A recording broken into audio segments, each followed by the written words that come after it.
Buenos días más. Ya estamos un día más aquí. Y sí, es verdad, ya se ha acabado Mayo Sci-Fi. Estamos en junio, Pero a mí me han quedado cosas por comentar y como sabéis que yo soy una persona que, más allá de que me apunto a las iniciativas por intentar diversificar un poco lo que leo y daros opciones y hablaros de libros que me gustan mucho, pues obviamente no significa que yo fuera de mayo no lea ciencia ficción.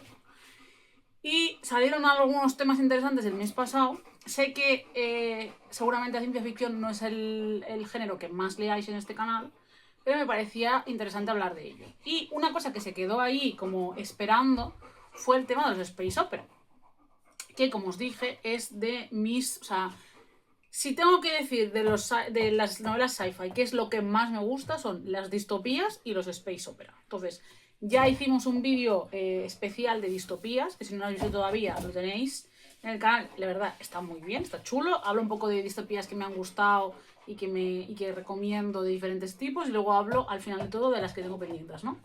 Y hoy vengo a hablar de 10 sagas, 10 series de space opera que he empezado, ¿vale? Porque prácticamente creo que las tengo todas empezadas pero no terminadas. Y luego otras 10 sagas que tengo pendientes. Primero, para hablar de ellos. Segundo, para hablar de Space Opera. Y tercero, por si me podéis también ayudar o me podéis comentar si habéis leído alguna, si os ha gustado, si no os ha gustado, etcétera, etcétera, etcétera. Y así pues nos ponemos un poco al día y hablamos un poco de este subgénero que a mí me parece maravilloso.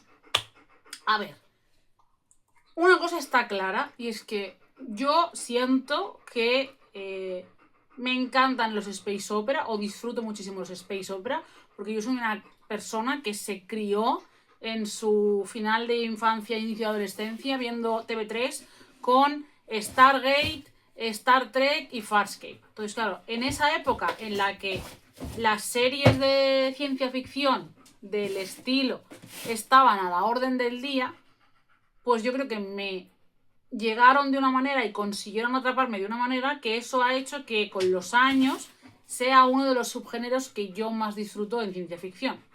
Además que normalmente los space opera suelen ser, dentro de la ciencia ficción, historias donde suele haber bastantes personajes, bastante inclusión y bastante interés de criticar y hablar de temas sociales habitualmente. Que es verdad que es algo troncal en el género, pero...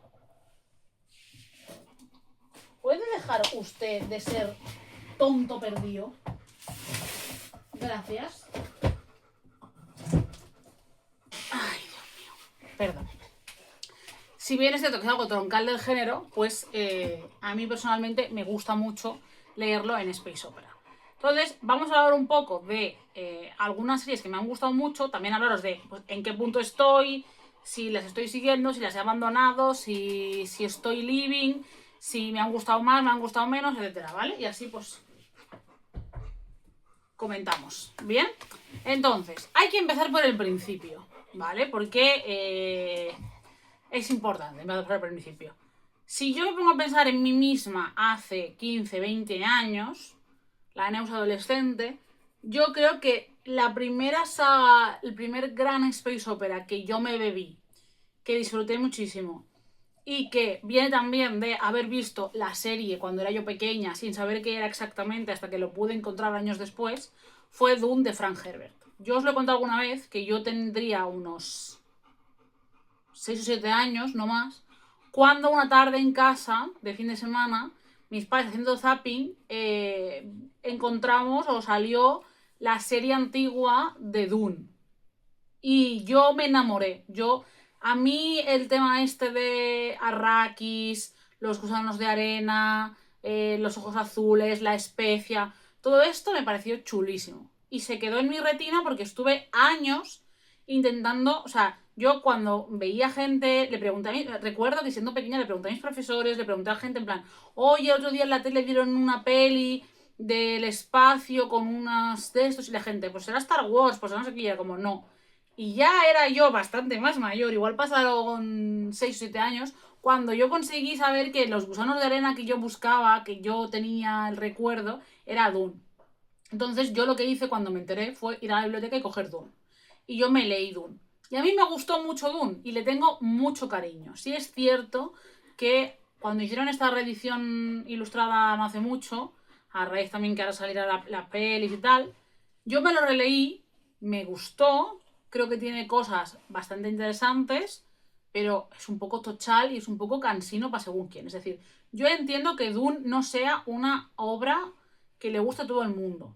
Y entiendo que igual dentro de la ciencia ficción es una ciencia ficción media, igual no la más dura del mundo, pero es una ciencia ficción media que necesita ciertas cosas. También es verdad que tiene un punto de fantasía como pasa con Star Wars. Porque hay cosas dentro de Dune que no son tan científicas. Pero bueno, es un libro que obviamente tiene bastantes años, que además está escrito por un hombre y que tiene sus cosicas, aparte de que no deja de ser también una... ¿cómo se dice? Es como una reinterpretación de la religión también, o sea, hay mucha parte de religiosa aquí, entonces, no sé, me parece que es una obra súper interesante de la que, por si lo estáis pensando, no, todavía no he visto las pelis nuevas, estoy ahí esperando a que lo terminen y entonces ya vérmelo, no sé, no tengo especial necesidad de estas de... A veces sale algo y es como, ¡buah! Lo tengo que ver, ¿no? Pues con Dune no me está pasando, o sea, tengo ganas de verlo y veré a ver si me gusta o no. Yo tengo muy buen recuerdo de las antiguas, pero que además nunca llegué a poder tenerlas porque nunca llegué a encontrarlas, pero las veces que las he visto sí me han gustado, entonces... Además, a mí el actor que hacía de Paul me gustaba mucho y que ahora lo haga quien lo hace, pues que te diga. Pero bueno, la adaptación no va a cambiar mi manera de ver esta saga y lo que sí que tengo que deciros, porque eso es una realidad, es que yo de Dune solo me he leído el primero. No he leído más. Porque no he sentido la necesidad de leer más y luego porque a gente de la que me fío me ha dicho, no te leas los siguientes. Y luego he conocido a gente que me ha dicho, sí, léete la trilogía, sí es muy buena, no sé qué. Entonces estoy ahí en ese punto. Entonces, vosotras como neusianas, me diríais que siguiera leyendo Dune o que me quede con el primero y ya está. Porque la verdad sigo sin tenerlo demasiado claro. Segundo libro, La guerra interminable de Haldeman. Yo cuando me leí La guerra interminable de Haldeman, que sabéis que es un libro que me encanta, pensaba que era un libro que empezaba y terminaba. Y me quedé, porque tiene una manera o sea, está escrito de una manera que parece que es un libro solo. O sea, tú te lo acabas y tiene un final, tiene un sentido. Y luego vino que era una serie. Y me compré, además lo tengo, el segundo, el de Paz Interminable, lo tengo ahí. Y lo compré para leer, que todavía no lo he leído. Y me llama la atención porque me gusta Haldeman y creo que puede ser una obra interesante, pero la verdad no me he puesto a leerlo. Guerra Interminable es un space opera diferente al típico... A ver, los space operas son muy variados, ¿vale? Pero la idea principal o la idea más repetida aquí, en los libros que vamos a hablar hoy, muchas veces son la típica historia de... o sea, Dune no es eso, ¿eh? Dune no es un space... Para mí es un space opera Dune, pero es otra manera. Pero una de las ideas más típicas de space opera en la que siempre pensamos es un poco Star Trek, ¿vale? O sea, ese tipo de libros que son una nave en el espacio que está buscando vida nueva, que está investigando no sé qué, que va a no sé dónde a hacer tal, que está buscando tal, que se queda varada en tal sitio, que está haciendo un recorrido a tal otro, y hay como una serie de personajes que pasan ciertas cosas y se hablan de, pues eso, temas sociales, ¿vale? Guerra Interminable y Dune no son así, ¿vale? Dune ya sabéis, bueno, ya sabéis de qué va y si no sabéis de qué va, pues tampoco quiero yo reventarla de esto, pero bueno, es un planeta, es más, no es un libro de naves, es un libro de un planeta con un problema de escasez y una guerra entre la gente que vive allí y los que tienen dinero y bueno, ciertas cosas, ¿no? Bueno, pues Guerra Interminable es un libro que va principalmente sobre la obsesión humana por ir a batallar y a matar y a conquistar cualquier otra cosa. Y por eso es Guerra Interminable, porque es esta guerra eterna de el ser humano, el hombre blanco al final, porque al final es más el hombre blanco que otra cosa, contra todo y contra todos, ¿no? Es este momento de nunca va a ser suficiente, siempre va a haber algo más allá de... Porque al principio es tu ciudad, luego es tu país, luego es tu continente, luego es todo el mundo, luego es otro planeta, luego es otra galaxia, luego es, ¿sabes? Siempre es más, porque nunca es suficiente y siempre es todo a través de esto militar y de guerras, porque además la guerra trae poder, trae dinero y todo lo que la guerra supone. Es decir, la guerra al final es un negocio, o sea, y hay que ser consciente de ello. Entonces, este libro es un libro totalmente antimilitarista.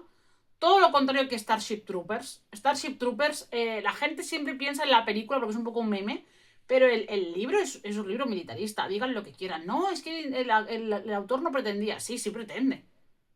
El libro de Starship Troopers, cuando tú lo lees, es un libro de un señor yankee que está muy seguro de que, oye, la guerra hace mucha falta porque hay que defender la patria. Es el típico yankee cansino de, es que si no colonizamos nosotros y si no atacamos nosotros, nos atacarán ellos. Porque es esta idea absurda de hombre blanco yankee típico de es que hay que tener mucho cuidado porque si la gente tiene ese poder lo van a querer usar contra nosotros. Es como que tú seas un cabrón que solo veas mundo en poder, violencia y control, no significa que el resto del mundo o el resto de seres piensen igual que tú. Pero bueno, entonces Haldeman hace una historia brutal, muy fácil, porque no es un libro... Igual que os digo que, por ejemplo, entiendo que Dune haya gente al que se le haga cuesta arriba y le cueste, y le cueste, claro, si te da cuesta arriba le cuesta, no sé. Que se haga cuesta arriba y se le haga pesado, yo creo que Guerra Interminable es mucho más asequible y mucho más entretenido en general, siendo duro y siendo reflexivo, pero me parece que es más amable a la lectura. Y tengo ganas de leer el segundo, pero no lo he leído porque pues no me he puesto, sinceramente, no es por otra cosa. Me encantaría saber si alguien se ha leído Paciente Interminable y le gustó. Luego, una saga que hemos hablado muchas veces en este canal, que me gusta mucho y que sigo leyendo actualmente. No sé si voy por el 10 o por el 11, pero bueno, sigo leyendo actualmente y me gusta mucho. Sí que es cierto que es una saga que los libros están conectados, pero no son una misma historia. Es decir, cuando es un poco como Star Trek, es un poco capítulos de tal, ¿vale? Entonces, fragmentos de honor es el primer libro, perdón. La saga Vorkosigan de Lois Buckmaster Bujold, que el primer libro se llama Fragmentos de honor, sí que es verdad que algunos de sus libros, no todos, tienen un nexo común con un personaje principal que es Miles Vorkosigan y algunas tramas que se van juntando, pero muchos de los libros que aparecen en esta saga son, digamos, independientes, en el sentido de que empiezan y acaban y tienen una trama concreta de X planeta, X problema, X situación, clonación, un planeta, por ejemplo, que se queda sin descendencia y tienen que buscar cómo conseguir tener niños, un planeta donde, bueno, una zona donde se crean una especie nueva y entonces tienen que ver qué pasa con ella. Entonces, hay una serie de libros que sí que están, digamos, más relacionados, pero en general son como pequeñas historias en el mismo universo relacionadas sobre todo por la familia Vorkosigan, pero que al final lo que vienen a hablar son de preguntas y temas sociales habituales de una manera muy amena y muy simpática. A mí la saga Vorkosigan me encantaría que la hicieran serie, porque es muy Star Trek. Y creo que por eso también me gusta mucho. Porque es mi mierda. A mí me encanta Star Trek, sabéis que me gusta muchísimo. Entonces, esta es de lo más parecido a Star Trek que hay. Y vale mucho la pena. Luego, una trilogía que yo he leído y que me ha aburrido muchísimo y que quiero ver la serie, a ver si con la serie me termino yo de encontrar con el autor, porque siempre he dicho lo mismo. Yo admiro profundamente al autor.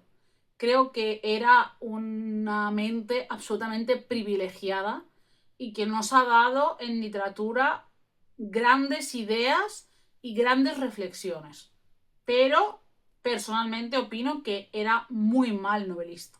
O sea, Asimov para mí es el ejemplo perfecto de persona brillante, porque era brillante, que era capaz de crear mundos, personajes, ideas, reflexiones, diatribas,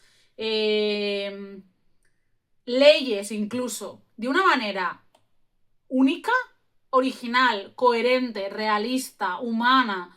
O sea, Asimov me parece que es que, de verdad, me habría encantado conocer a ese señor y sentarme a hablar con él, porque me parece que su mente era un putísimo tesoro.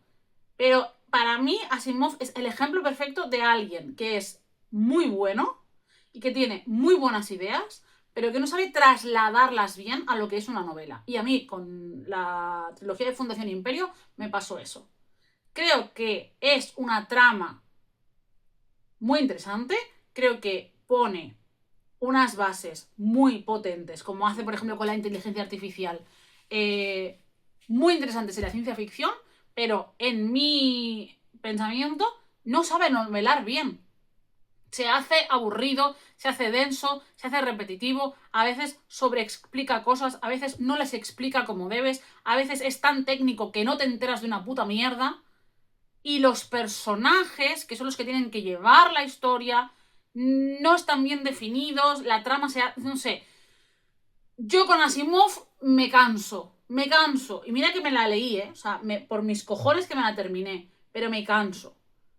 Pero a la misma vez me parece súper interesante. Entonces, quiero ver a ver si a raíz de haber hecho la adaptación, que al final tienes la parte visual que te ayuda y tal, y que también habrán cambiado cosas y me cagaré en todo, pero bueno, no pasa nada. A ver si así como que me reencuentro un poco con ciertos momentos, porque también te digo que Asimov tiene reflexiones maravillosas. Y tiene momentos que dices, buah, es que este tío era un genio. Pero no siento que sea un buen narrador. Que igual, pues soy la única que lo piensa, pero a mí me da la sensación de que Asimov era muy buen creador, pero no era un buen narrador. Que al final, pues es que no pasa nada. Es decir, no todo el mundo. Es lo típico como. Seguro que os ha pasado alguna vez. Que habéis conocido a algún profesor o profesora. Suele pasar más con los hombres, pero pasa también. Que sabe mucho de lo suyo. Yo, por ejemplo, en mi instituto teníamos un profe de economía que era, yo qué sé cuántos premios tenía ese señor. O sea, ese señor era una puta locura lo buenísimo que era en economía. Y lo llamaban para hacer charlas y para hacer cosas. Bueno, tenía muchísimos premios. Era muy buen economista. Pero era muy mal profesor. Porque no sabía explicar. Él sabía muchísimo de economía y se sabía todas las cosas y tal. Y no era capaz de estructurar las cosas y simplificarlas para que alguien de 15, 16, 17, 18 años que está empezando entendiera lo básico y pudiera aprender. Yo siento que muchas veces en el mundo de la ciencia ficción o en el mundo de la ficción en general hay gente, por ejemplo, hay historiadores muy buenos que saben mucho de historia y luego no saben novelarla. Y en ciencia ficción pasa lo mismo. Hay gente que sabe mucho de física, que tiene una mente brillante, que se inventa cosas que flipas y no saben novelarla. Y a mí con Asimov me pasa eso. Pero bueno, yo lo sigo intentando con Asimov, porque me parece una mente brillante, pero no termino yo de entrar. Luego, el año pasado, bueno, no sé si fue el año pasado o a principios de este, pero creo que fue el año pasado, pero bueno. Recientemente en mi vida me leí Las arañitas, que dice mi amiga Laia siempre, Herederos del tiempo de Adrián Tchaikovsky, que es el primero de una saga que van literalmente en una nave y tienen que llegar a un planeta y piden permiso para bajar a ese planeta para como repostar y ¿cómo se dice esto? Reparar la nave y tal. Y resulta que en ese planeta que tendría que haber habido humanos, ¿no? Por así decirlo, que lo han hecho así como en plan el planeta de los simios, porque lo que hacen es mandar en las cápsulas y tal a una IA con primates y una serie de cosas para que desarrollen. Resulta que los primates se van a tomar por culo y se mueren. Y quien desarrolla todo, se relaciona con la IA y aprende todo lo que hay en esas balizas, son arañas. Entonces, claro, la colonia de ese planeta que defiende esa inteligencia artificial que no les deja llegar son arañas. Y es súper interesante por cómo está hecho, por cómo evolucionan, por cómo se relacionan y por cómo un animal como la araña, con los conocimientos y tecnología, digamos, humana del futuro, se desarrolla como se desarrolla. Que a la vez también me hace gracia porque son arañas, porque Tchaikovsky decide que sean arañas, pero en verdad se relacionan y se jerarquizan mucho más como si fueran hormigas o abejas, porque no sé si lo sabéis, pero la mayoría de veces, en la mayoría de casos, las arañas no funcionan como una colonia, normalmente. O sea, hay muchos tipos de arañas en el mundo, yo no soy aquí bióloga, pero en general las arañas no son seres que vivan en colonia y que vivan en una jerarquía, como sí que pasa con el 99% de tipos de abejas y hormigas, ¿vale? Porque todos los insectos no funcionan igual.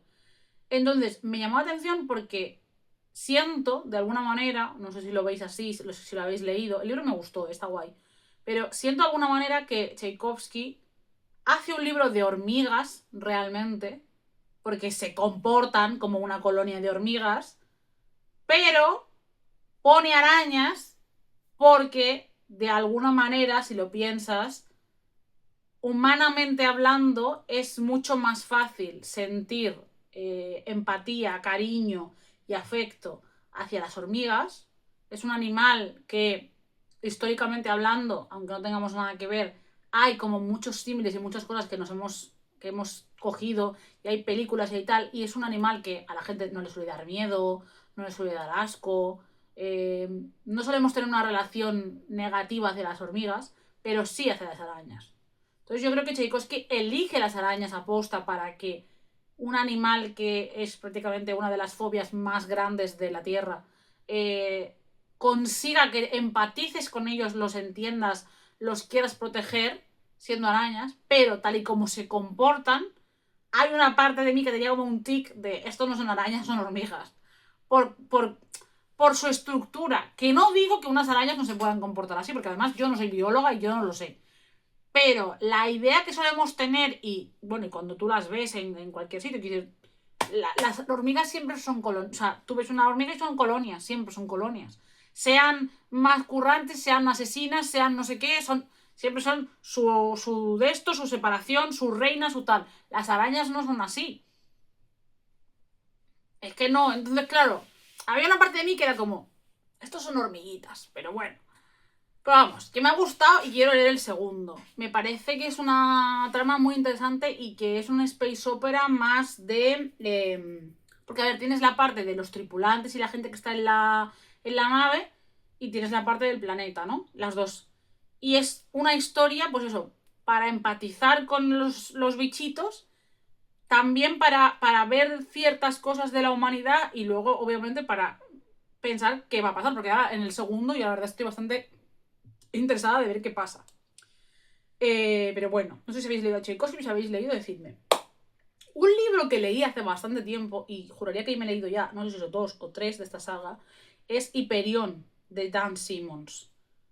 A Dan Simmons se le considera uno de los referentes en lo que es hard fiction, ciencia ficción dura. Yo no estoy tan de acuerdo con eso, en el sentido de... Yo siento que he leído libros mucho más científicos que... O sea, os explico mi razonamiento, ¿vale? Dan Simmons son libros duros, ¿vale? Son libros muy largos que requieren mucha atención y que requieren mucha reflexión, porque además siempre tienen mucha metáfora. Por ejemplo, Hyperion también tiene mucha parte religiosa y hay como mucho trasfondo y tienes que estar como, vamos a leer en profundidad y con la calma, porque es un libro denso y es un libro que requiere un esfuerzo. Ahí estoy totalmente de acuerdo. Pero en mi cabeza o en mi manera de pensar, la ciencia ficción blanda y dura no es porque el libro sea denso y el libro sea profundo y el libro sea gordo. La ciencia ficción blanda y dura, para mí, la diferencia principal es que en la ciencia ficción blanda hay realismo y tiene sentido y es científico, pero no se explica ampliamente sobre ello y no se pone el foco en las explicaciones técnicas científicas de lo que está sucediendo. Y la ciencia ficción dura sí. La ciencia ficción dura es un poco la que se dice siempre es como de que está escrita por físicos, ¿no? Que es un poco una ciencia ficción que pretende hablar del tema que sea, pero desde una ciencia ficción, desde una narrativa mucho más científica, realista, contada, explicada y que todo tenga sentido y que todo esté como muy explicado, ¿vale? Yo no siento que Dan Simmons sea especialmente científico. Siento que es especialmente denso. Porque además encima los libros de Dan Simmons siempre son así. O sea, Dan Simmons no sabe escribir 300 páginas. Es un pesado de cojones. Pero sus libros yo no siento que sean Yo siento que Dan Simmons es más estilo Dune y Star Wars. Tiene esa parte de ciencia ficción, de naves, de nuevas civilizaciones, de historias, no sé qué, y tiene una parte como de fantasía, una parte como de metáfora, de historia, de religión, de símiles y tal. Pero no siento que sea una hard fiction porque sea muy científico, al menos el recuerdo que tengo. Igual me estoy equivocando y tal, pero yo el recuerdo que tengo de Hyperion no es para nada ese. Y sí que recuerdo que me leí el primero y el segundo, el tercero creo que también, y llegó un momento en que o sea, yo sé que a Dan Simmons no seguí porque me aburrí. Y quería probar ahora con Ilion, que es otra serie, a ver si con esta conectaba un poco más, porque yo con Hyperion me cansé. Llegó un momento que dije, mira, Dan, hasta aquí hemos llegado.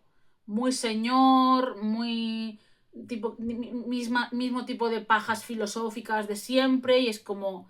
Yo me he dado cuenta, y eso sí que lo hemos hablado mucho en este canal, que con la ciencia ficción disfruto mucho y todo lo que tú quieras, pero sí es cierto que al final me estoy dando cuenta, y me pasa también con otros géneros obviamente, pero tal, que la ciencia ficción de hombres y la ciencia ficción de mujeres es muy diferente. Sobre todo la antigua. Quiero decir, los autores contemporáneos, depende qué autor, no se nota tanto.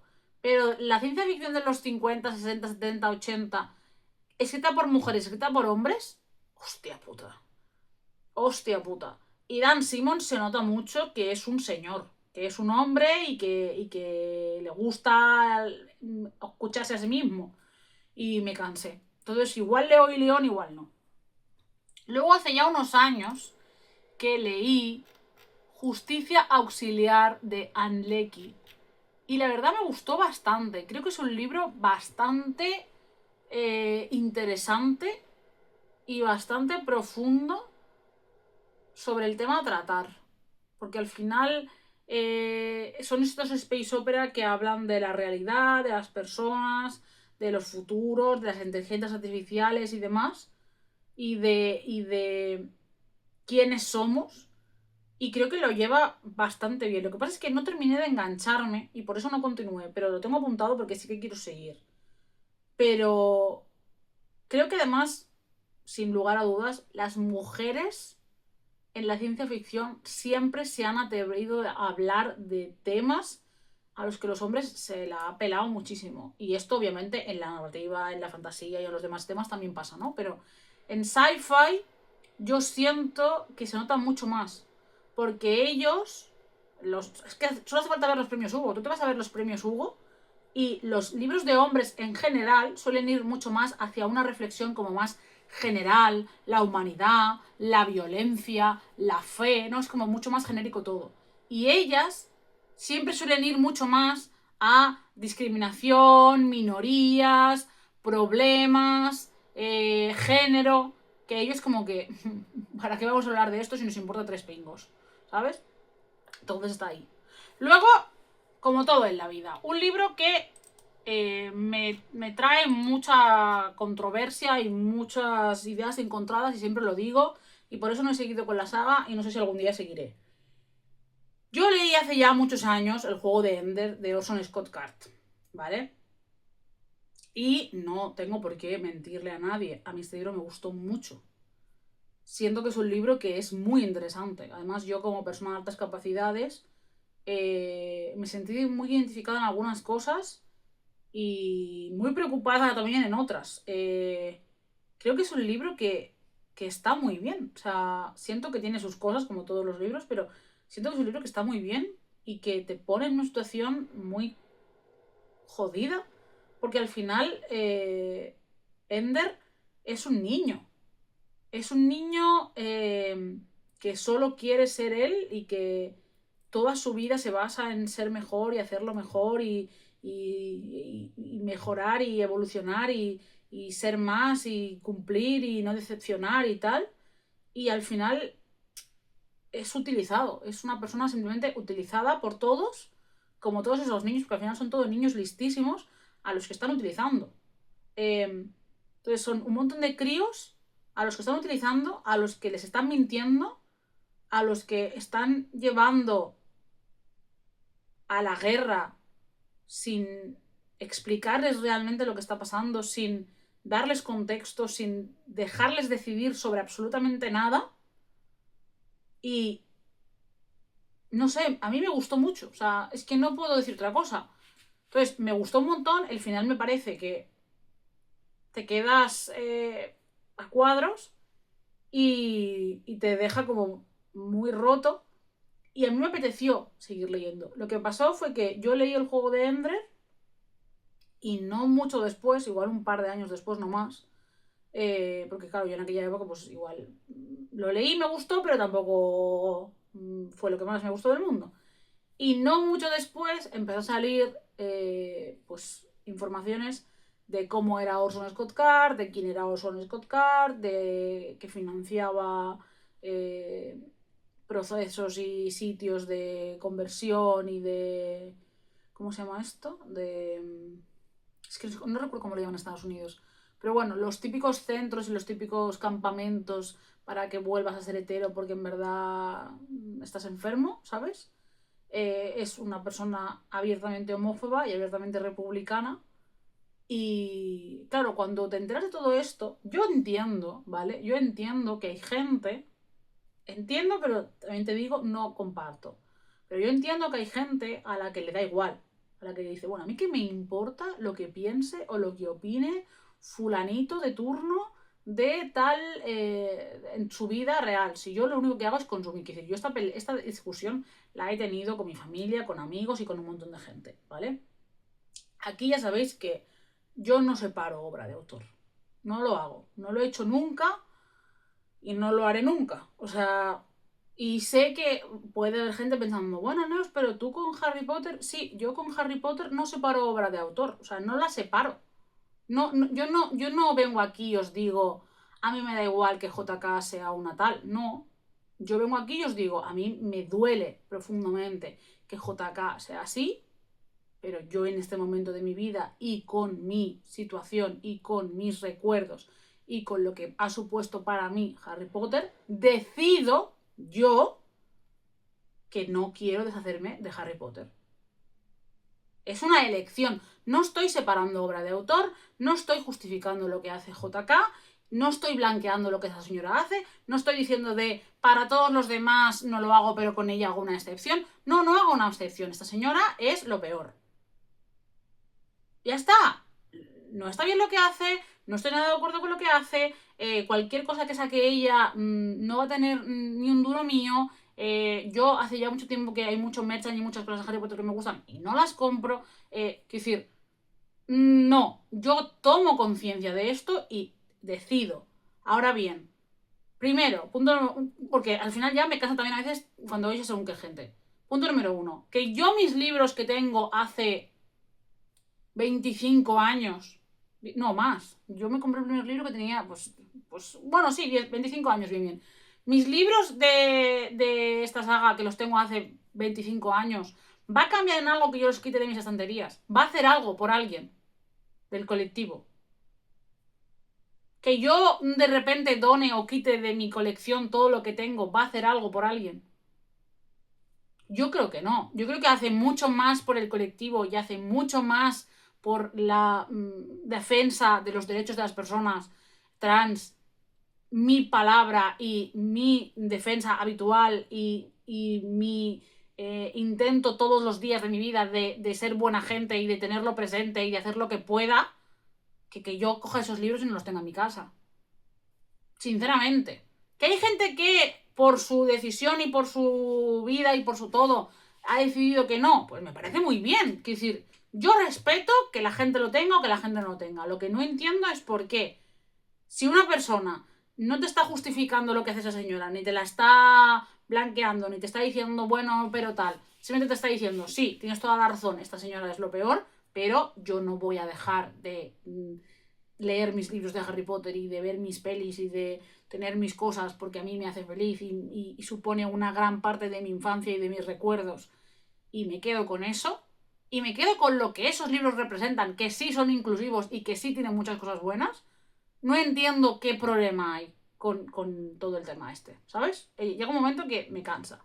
Entonces, yo por ejemplo con Orson Scott Card, que también es una persona viva, porque al final hay una diferencia también muy grande entre autores así vivos, autores así muertos, pero bueno, yo con Orson Scott Card siempre he pensado que yo no tengo los libros en casa, pero si en algún momento de mi vida decido que los quiero leer porque patatas, que siempre estoy con la diatriba de, bueno, no pasa nada, me los leo de la biblioteca, me los compro de segunda mano tal, al final es un, ya, pero es que el tiempo humano es finito y hay 25.000 millones de obras fantásticas, ¿por qué darle mi tiempo a este hombre? ¿Sabes? O sea, siempre al final tengo esa lucha interior, que no digo que sea bien ni mal, simplemente pues os estoy siendo sinceras, porque a mí fue un libro que sí me gustó, y sí me pareció original.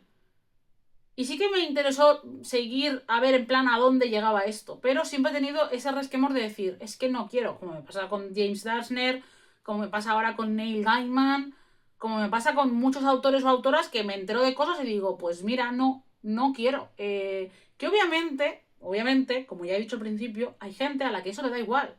Pues bueno, yo no soy ese tipo de gente, ¿vale? A mí no me da igual.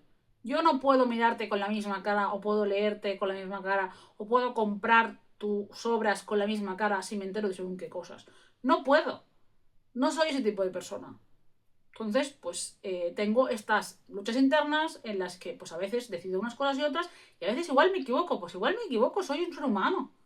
No pasa nada, pues igual me equivoco, pero yo tengo la vida que tengo las posibilidades que tengo y tomo las decisiones que creo que son las adecuadas en el momento. ¿Que me puedo equivocar? Pues seguramente, pero ahora mismo estoy muy conforme con las decisiones que he tomado en mi vida y con las cosas que hago. Entonces, yo al final del día tengo que tomar las decisiones con las que yo esté de acuerdo y con las que yo duerma tranquila. Y ya. Entonces, después de este momento, perdona, simplemente es eso, que no he leído por eso. Y no sé si algún día volveré a esta obra y volveré a leerlo. No lo sé, porque siempre me pasa lo mismo, siempre pienso bueno, da igual, me lo leo de la Biblia, total, si lo leo de la Biblia, este señor no me va a cobrar un duro. Pero siempre que lo pienso digo, ¿y por qué voy a invertir tiempo, perdón, mi tiempo en este hombre cuando tengo otras 20 sagas pendientes que no son de alguien abiertamente así, ¿sabes? Entonces, ahí se ha quedado. Novena saga. Martha Wells. Con sistemas críticos. Si os soy sincera, porque os soy completamente sincera, de este libro no me acuerdo nada. Sé que le puse 3 estrellas y sé que no estuvo mal, pero no me acuerdo absolutamente nada. Así que igual estaría guay volver a esta saga y ver qué pasa, ¿no? Pero de verdad os prometo que no recuerdo de qué va o de qué no va, porque es como raro, porque tampoco hace tanto tiempo que lo leí, pero es que te prometo que no recuerdo de qué va Sistemas Críticos. Recuerdo que me gustó y que tuvo cosas que dije, hostia, pues está guay, pero no me acuerdo. Y la 10ª y última saga, nunca mejor dicho, es Saga. La serie de cómics esta tan chula que tiene bastante seguimiento y que lo merece, la verdad, porque me parece muy chula. Sí que es cierto que yo con Saga estoy en ese punto que al final es un poco como Star Wars siempre, que tiene una parte de ciencia ficción y tiene una parte de fantasía. Es un poco esas sagas que están como en el medio, porque hay parte de, pues eso, espacio, naves, cosas, digamos, más tecnológicas, pero igual también hay cosas no tan científicas. Entonces está como ahí.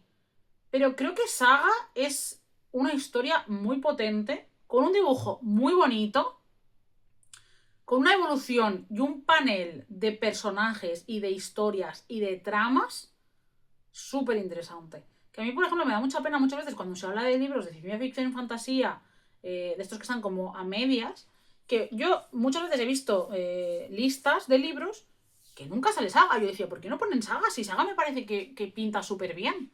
O sea, bueno, que pinta porque, o sea, creo que voy por el 5 o el 6, pero que está muy bien, ¿sabes? Que aporta muchas cosas, que tiene mucha complejidad, que es profunda, que es divertida, que es bonita de leer, que está guay, no sé. me parece que está como siempre está como muy infravalorado, y como al final son dibujitos. Pues como son dibujitos, de verdad como me cansa eso. Y luego están aquí otros 10 libros que son inicio de saga que no he leído y quiero leer. Que son El despertar del Leviatán de James Corey, que si no me equivoco esto es The Expanse. La serie de The Expanse, que le gustó mucho a mi cuñado, que yo no he leído los libros, pero que pinta guay. Una memoria llamada Imperio, de Arkady Martín. Que, a ver, todos estos yo los he metido aquí porque buscando en internet y en Goodreads me salían como Space Opera, pero yo no los he leído y no sé si son específicamente Space Opera o no, porque al final pasan muchas cosas que te lo catalogan en un sitio como Space Opera y tú dices, ¿what? Porque yo qué sé. Pero ponía eso. Estos, que si no me equivoco van a salir ahora, de Ian Banks, Pensad en Flebas. Diría que los va a sacar ahora Oz, puede ser, eran estos. También lo tengo pendiente. Luego, este siempre. Yo recuerdo que este libro, la primera vez que lo vi, pensé en Star Trek. Y no sé si sí o qué, pero. Espacio Revelación de Alastair Reynolds. No sé, me recordó. Es que, claro, la nave de Star Trek es muy, muy obvia. Quiero decir, cualquier persona que haya visto Star Trek alguna vez sabe cómo es la nave. Entonces, yo cuando lo vi así dije, ¡uy! Y me quedé. Luego, de Peter Hamilton, La estrella de Pandora, que es el primero. De John Scalzi, porque yo sigo buscando El fin del imperio. Yo sigo intentándolo con Scalzi. ¿Me sale bien? Normalmente no, pero lo sigo intentando.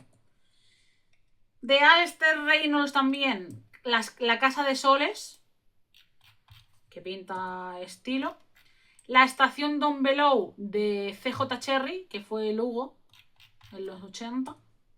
Aurora Rising de J. Christoph y Amy Kaufman, que por cierto, pregunta, porque yo me quedé loca. El otro día vi un reel de un chico siendo muy tajante, muy afirmación tajante, como si fuera información de todo el mundo, y yo me quedé loca porque yo no me había enterado de esto, diciendo que J. Christoph es un hombre al que le gustan jovencitas.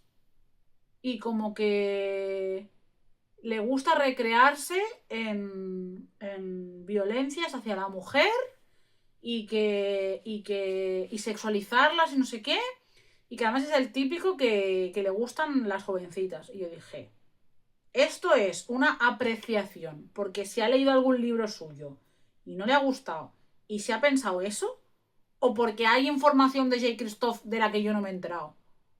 Porque yo de J. Christoph lo último que sabía de él es que es bastante amigo de Joe Abercrombie y que es un tiarrón alto, moreno, muy majo, que da gusto hablar con él, que es una persona muy simpática y que escribe libros que a mucha gente le gustan y que tienen bastante representación femenina. Y yo cuando vi eso en el reel dije, ¿qué está pasando? ¿Sabes? Yo dije, ¿qué? Y me gustaría saber si alguien sabe algo. O sea, ya me preocuparé yo de buscar, que la verdad lo podía haber buscado, no lo he buscado. Pero por si alguien ve esto y lo sabe, que me digáis, porque yo me quedé loca, porque yo no he leído todavía nada de J. Christoph y lo tengo apuntado, pero claro, ya me quedé como con el mal cuerpo, ¿no? De decir, ¿pero qué dices? Y el último libro así pendiente que tengo de este palo es Salvation de Peter Hamilton, que la verdad la portada me parece muy bonita.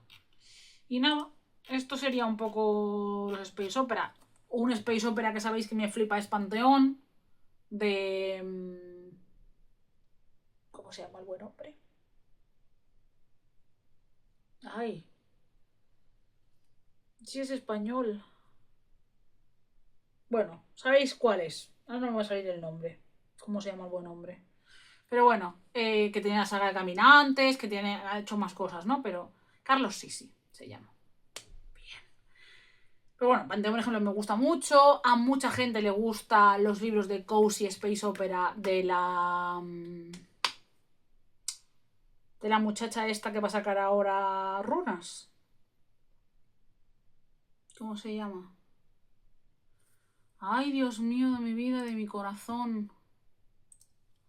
Eh...